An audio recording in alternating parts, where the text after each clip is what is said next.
Welcome, friend of child, and congratulations on the first day of your illustrious career with the Fatui. You sound remarkably sure of yourself. Remember, we are mere mortals. Our ideas are fluid like water. Only the Tsaritsa truly has a will as solid as the permafrost. But back to the matter at hand. Child tells me that he has upheld his end of your agreement.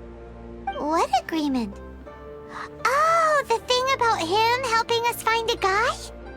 Correct. Child promised he would find someone to break the stalemate, and the Harbingers do not break their promises lightly. Ah, where is that guy anyway? Child is currently at Lioli Pavilion.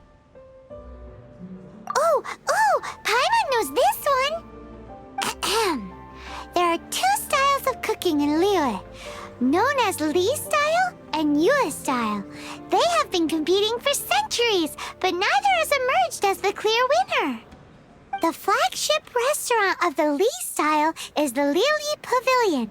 The owner especially chose to open the restaurant at Feiyuan Slope so they could compete face to face with the Shinyue Kiosk, which is the flagship restaurant of the Yue style.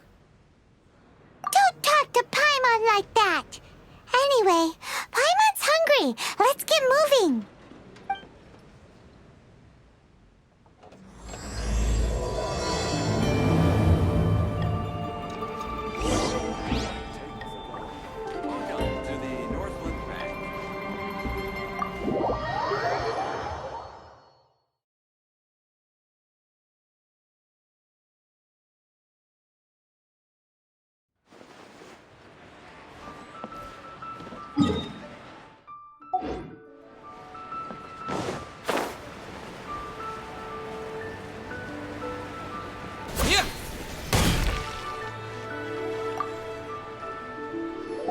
Aha, you made it. As promised, I have found someone who can help you. Someone who can solve the mystery of why the Liyue Qixing would hide the Geo-Archon's vessel. So, where is he? In Lioli Pavilion? He certainly is. Come, I'll introduce you. I took the liberty of setting up a business dinner, as per the Liyue custom.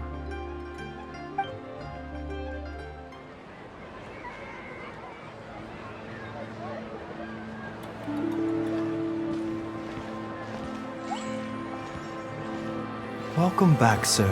You honor us with your patronage. Mr. Zhongli is awaiting your arrival in the room you booked.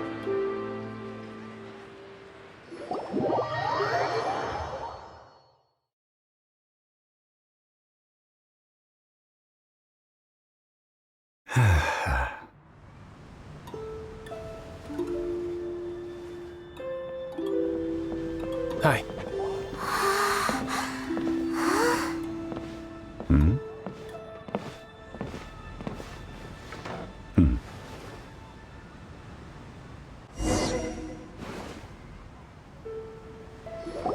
Allow me to introduce Mr. Zhongli, consultant to an organization known as Wang Sheng, and a trusted associate of the Fatui. Indeed, Wang Sheng's line of work can be sensitive at times. Let's just say they understand when discretion is needed. And we, the Fatui, have always been glad to do business with friends who walk in the shadows. Walk in the shadows? It is an honor to meet you. I have heard tell of you from Mondstadt. Discretion? Shadows? Is Wangshan some kind of business involving dealing with people? Indeed. It is as you have guessed. The Wangsheng Funeral Parlor organizes burials. We ensure that those who pass on do so in peace. Huh? Did you think he was some sort of hired killer? The Fatui calls many such people friends, but the Wangsheng Funeral Parlor does not dabble in such business. Well, ostensibly. Well, they are still... I shouldn't say too much. In any case, I brought you to meet Mr. Zhongli because... Because I can bring you to see Rex Lapis's vessel. What? Don't be so surprised. Sure, the Geo-Archon's body has been squirreled away by order of the Tianquan Ningguang, but First, let's hear what Mr. Zhongli has to say, shall we? Rex Lapis may be the prime of Adepti, but he is ultimately an Adeptus. Many Adepti have left us over the millennia. This is the inexorable trend. The times have changed.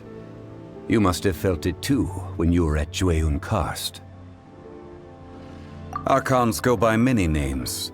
The god of contracts, the god of commerce, the warrior god, Morax, Rex Lapis. Is the idea that he also has the title of Adeptus so strange? As you have seen, the time of the Adepti is ending, and the time of mankind is slowly dawning. In years past, Liyue's tradition was that a huge memorial service be held to mark the passing of every Adeptus. But this time, the Qixing have made no attempt whatsoever to respect this tradition. It is sacrilege. Yeah, the killer hasn't even been caught yet. Deicide or not, the concern of the Wangsheng funeral parlor is this. When the ritual to receive this god is so kingly, it is all the more egregious for his final send-off to go unattended to. Traveler, Child has told me a lot about you. Since you have had dealings with the Animo Archon, could I ask you to help me prepare the Geo Archon's last rites? A wise decision. The Tianquan Ningguang has forbidden anyone from accessing Rex Lapis's vessel, which of course you would need to access if you were to achieve your goal of meeting all of the seven. Precisely. Only by participating in the rite of parting will you be able to see the form of Rex Lapis again. If we are agreed, come with me. We will speak of the details as we walk. All right, my bridge building work here is done. Turned out well, didn't it? You can go if you want to. Don't worry about me. I might just have a few more drinks and get acquainted with these things they call chopsticks in the meantime.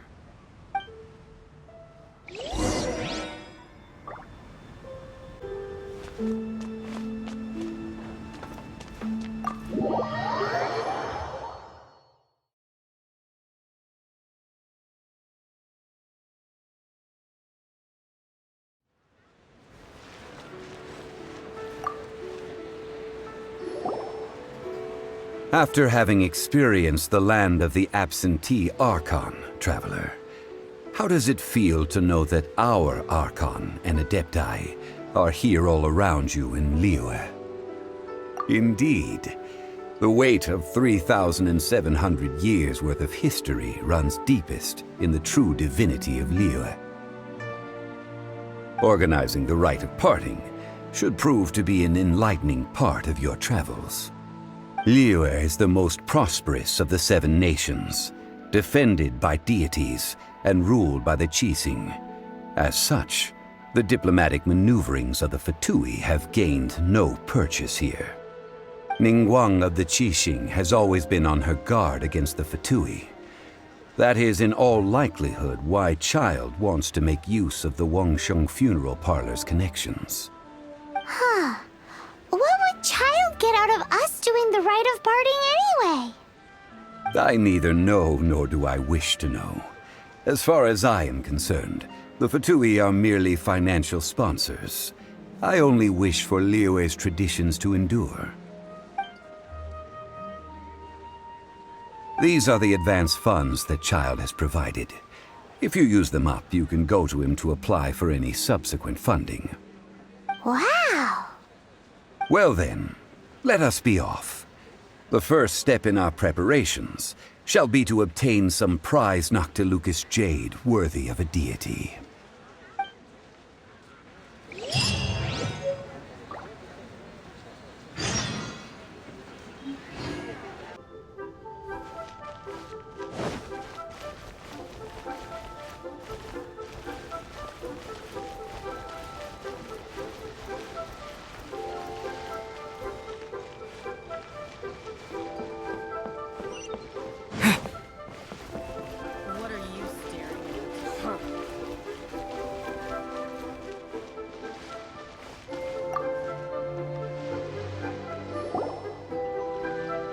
Welcome to the Jade Mystery, my good friends. Would you like to try your luck betting on Jade? This could be your lucky day.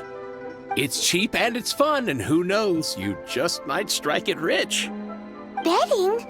No, we're here for... what was it again? Noctilucous Jade, of radiant grade at the very least. Radiant grade, Noctilucous Jade? I see. You're not a tourist. My apologies. I have some here for your perusal. What do you think? The Jade Mystery is an old name in the jade business. Just look at that wonderful quality. Rex Lapis doesn't often bless us with such finery. Go on, pick whichever one you like. These 3 pieces really do look pretty. Not like the ones you usually dig up. But how do we pick? Should we just grab one and go? Very good. It seems you have learned some tricks of the trade. What do you think, Mr. Zhongli? How should we pick from these pieces of Noctilucous Jade? Oh? You want me to decide? That is fine as well. If it were me, the answer would be simple. Oh? And that would be... I'll take them all, boss. Oh, you act with such panache, good sir. I always knew you were not a man of ordinary caliber. Oh, wait, boss! That one didn't count! We need to discuss it again! Hey! If we only need one for the ritual, aren't we wasting 3 times the Mora if we buy them all? Oh, Mora. It is as you say. I suppose I overlooked this particular aspect of the transaction. Huh? How do you not think about Mora when buying things? If one must always consider Mora before acting, then in all things one is bound by Mora. What? All Mora is currency, but not all currency is Mora. What? Is this how the rich live? Well, he knows a lot about big money, but not a lot about big savings. No need to waver. Even when I am constrained by Mora, I have ways of working around my limitations. Evaluating the quality of Noctilucous Jade is indeed very tricky. As crude ore, there is little difference in texture, lustrousness, and internal pattern between good and bad jade. Only after the item made using Noctilucous Jade has taken shape will you be able to see whether it is up to par or not. If you return to those crafty merchants to quibble, they will counter by saying that your crafting bench is to blame, or that your heat control was poor. Whoa! To think it's that easy to get cheated. But there is a way to truly evaluate this jade, and a true insider would know it. A fool sees the pointer and misses the moon. What does that mean? If you point at the moon with your finger, a wise man knows that you are pointing at the moon, while a fool will only see the finger. The patterns, the facade, these are all the finger. Noctilucous Jade is a mystical stone used to light up the darkness, and so its brightness is the important thing. It is the moon. Noctilucous Jade of excellent quality would have superior pyroaffinity. In other words, the bluer and brighter the luster of the ore under high temperature, the higher its quality. I have imparted the priceless secrets of the jade trade to you. Now, all that's left is to put it into practice. Priceless, huh? Hyman's just said that we might never be able to use it again.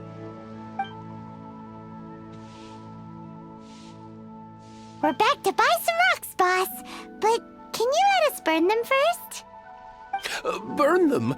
You can't do that, my friends. If you were to do so, what would I have to sell? Not buying? Come now, my good friends. We can still discuss this. Negotiation is key to trade, wouldn't you say? How about this? I can take a small sample of all three. I'll take a bit of a loss.